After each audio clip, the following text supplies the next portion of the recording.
Okay, so I feel like sharing with you guys the story of my retirement from the Department of Education.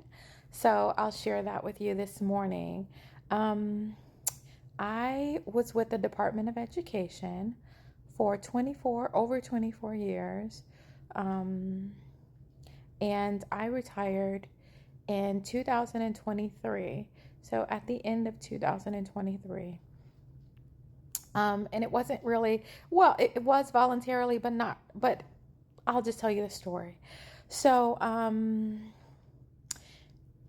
going to skip forward. I'm not going to go through my whole time with the Department of Education, but I worked really hard. I really did start from the bottom and work my way up. Like I got promoted and promoted, promoted.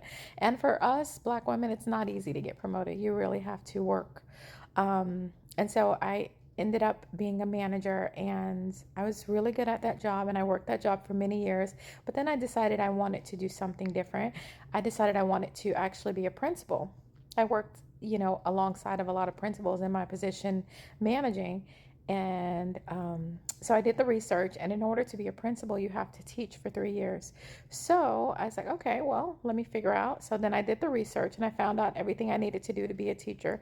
So I started going through those steps and those processes. Oh my God, it was hard. It was a lot of work. It is not easy, even with the degrees. It's not easy to become a teacher. There's so many tests you have to take and so many classes and certificate. It was a lot. It was a lot of work.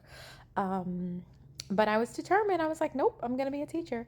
Um, so I did the work. I took all those tests, and I don't even want to go over this part of the story fast to make it seem like it was quick, because it wasn't. It took me over a year to pass um, the subject matter test, because there's different tests you have to take. And I wasn't decided on which, like I knew I was going to go into middle school, but I didn't know which subject I was going to do. I had narrowed it down to math and English, but I was like taking both of the tests, and I was like, well, whichever one I pass first, that's what I'll teach. And I just kept failing. Like, oh my God, it was so sad. I would cry. I was like, I studied for these stupid tests, and then you go to the testing center and then you fail. I was like, oh my God, I was so distraught. It was a lot of work. Um, but then I finally passed the math one first. I'm like, okay, I'm a math teacher. But it was a lot of work. It was not easy. Um, because I'm a full on grown up. Even I haven't taken tests for years, and then to go into this and start having to take all these tests, and it was a lot. But so now I'm a math teacher. I took all the tests, did all the certifications. So then I got a teaching job. So now I'm a teacher.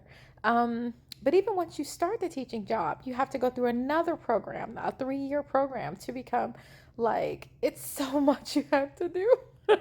So I started doing that program. So it's not easy. It's not easy. But I decided to work in the neighborhood schools, like the schools of the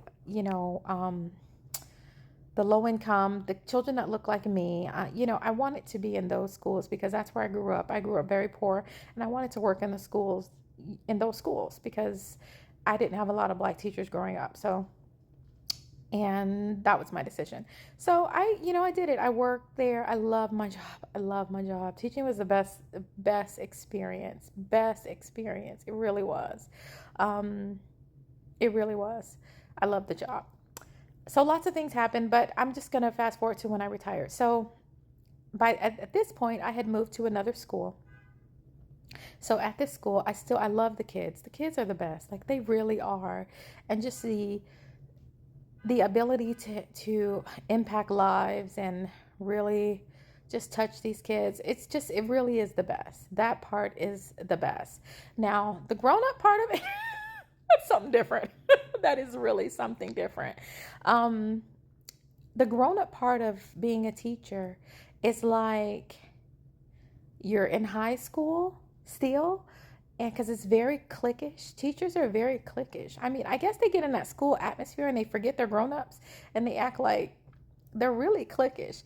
And so there's that. um and it's so much politics, so much politics. And then the district I worked from, it's really a boys club. It's a boys club, and it's just so much politics. And I'm not really a politic person. I feel like your work should speak for itself, but that's not always the case. And you really do have to do some schmoozing, and I, that's always been my weak area, schmoozing. Because I don't like, I mean, I'm just like, I just do the job. It should not work, should not stand, but it's not always the case. But anyways, so fast forward. I'm doing my job. I'm a middle school teacher. I'm a middle school math teacher. At this point, right before I resigned, I was teaching 7th grade and 8th grade. 7th grade regular, 7th grade accelerated, and 8th grade pre-algebra. So the school was told that they had to cut units. So what that means is they don't actually tell the principals which units to cut. Excuse me, I'm sorry. The principals have the autonomy. They have to look at their own school and figure out where they're going to make those cuts. And so, each school will do it differently.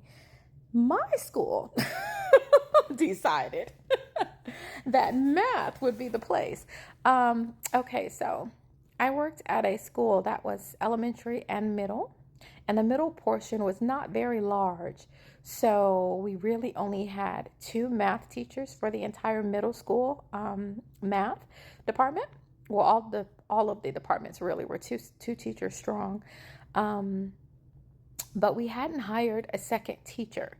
So we had a teacher's assistant working in that position. So there was a body there. She was doing the job, but she wasn't an actual certified teacher. But I don't want to diminish her. She was doing a good job at doing the job. But I'm just saying she wasn't a actual certified, teacher that they can put in that position. So in their infinite knowledge, wisdom, they decided to take that whole position away and just let me be the only math teacher for middle. So what that would do it would double all the classes that I had. So my classes would go from maybe 20 students to 40 students. And not only that, but it would add a 6th grade element. So now I would be responsible for 6th grade regular and 6th grade accelerated. So, and I'm talking, we're in September, in the year, we're already in it. There's no time to I'm supposed to just by Monday know. But the truth is, I do know the 6th grade curriculum because I had taught it before, but that's not the point.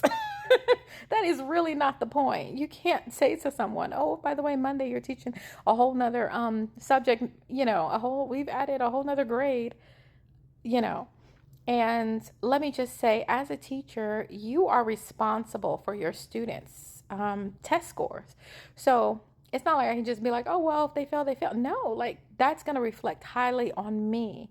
And I have always been a highly effective teacher, meaning, I'm like the best of the best. My scores are great. So I'm not going to jeopardize my scores because you guys just decided to dump all these extra kids on me. So I already thought it was just are we kidding? So, and I find out that all this is happening at a staff meeting with everyone else, alongside everyone else. I find out that my schedule is the only schedule that's being affected. I'm like, well, hold on. How did this happen? Well, wait a minute. I'm in the middle of a meeting. I find this out with everyone else. Wow, I didn't even get a personal, meeting ahead of time. So I was just like, are we kidding? Is this real life? So then later I find out, well, I already knew. When I heard it, I was like, I'm not doing this. They got the right, they're going to find out today.